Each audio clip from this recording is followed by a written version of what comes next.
एक सच्चे भक्त की परीक्षा ऐसी होती है। आइए एक कथा सुनते हैं।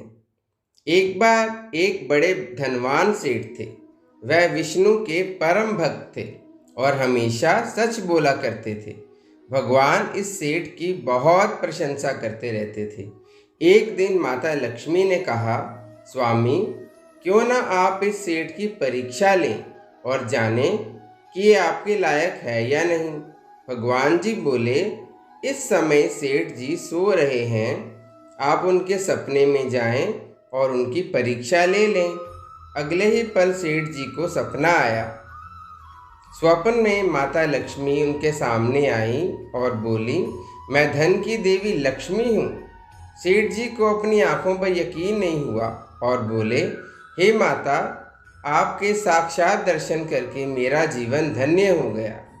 बताइए, मैं आपकी क्या सेवा कर सकता हूँ। माता लक्ष्मी बोली, कुछ नहीं, मैं तो बस इतना बताने आई हूँ, मेरा स्वभाव चंचल है। 10 वर्षों से मैं तुम्हारे भवन में निवास करते करते ऊब चुकी हूँ और यहाँ से जा रही हूँ। सेठ जी बोले, मेरा आपसे निवेदन है कि आप यहीं रहें, किंतु अगर आपको यहाँ अच्छा नहीं लग रहा है तो मैं भला आपको कैसे रोक सकता हूँ। आप अपनी इच्छा अनुसार जहाँ चाहे जा सकती हैं। और माँ लक्ष्मी उनके घर से चली गई। थोड़ी देर बाद माता रूप बदलकर सेठ जी को दोबारा स्वप्न में यश के रूप में सामने आई और बोली, सेठ, मुझे पहचान रहे हो। सेठ जी बोले, नहीं महोदय, मैंने आपको नहीं पहचाना। यश बोला, मैं यश हूँ। मैं तेरी कीर्ति और प्रसिद्धि का कारण हूँ, लेकिन अब मैं तुम्हारे साथ नहीं रह सकता क्योंकि माँ लक्ष्मी यहाँ से चली गई हैं। अब मेरा भी यहाँ कोई काम नहीं। सेठ जी बोले, ठीक है, यदि आप जाना चाहते हैं तो यही सही।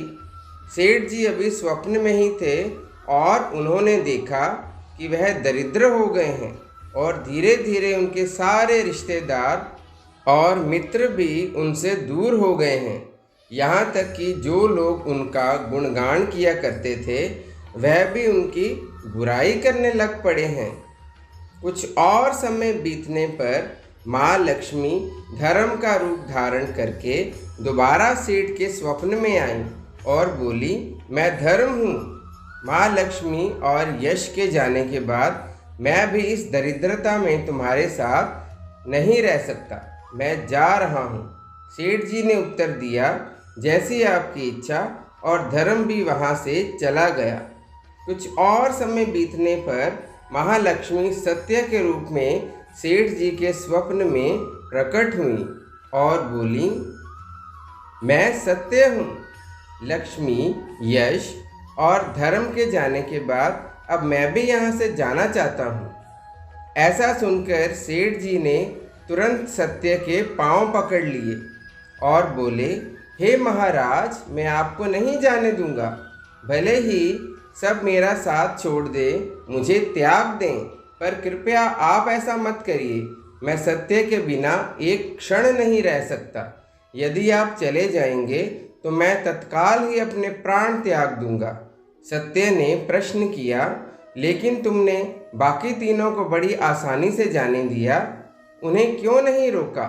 सेठ जी बोले, ये तीनों भी मेरे लिए बहुत महत्व रखते हैं, लेकिन उन तीनों के बिना मैं भगवान का नाम जपते जपते जीवन जी सकता हूँ, परंतु यदि आप चले गए तो मेरे जीवन में झूठ प्रवेश कर जाएगा और मेरी वाणी अशुद्ध हो जाएगी। भला ऐसी वाणी से मैं अपने भगवान की वंदना कैसे कर सकूँगा।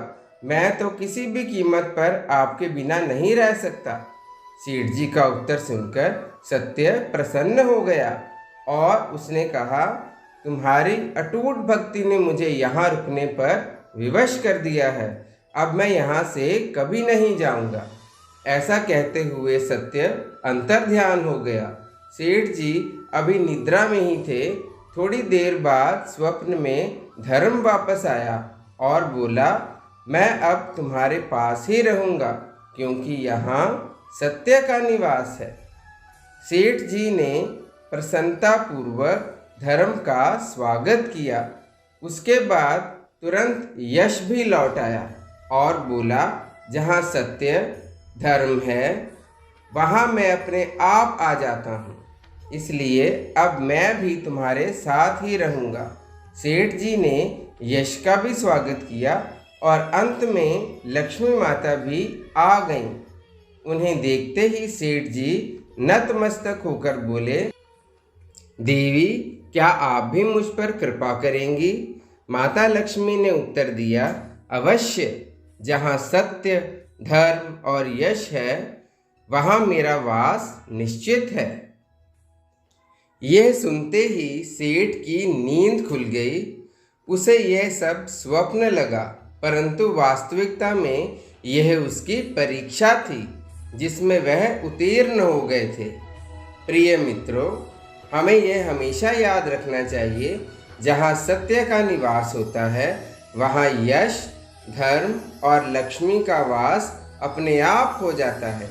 सत्य है तो सिद्धि, प्रसिद्धि और समृद्धि है। जय श्री कृष्ण। राधे राधे।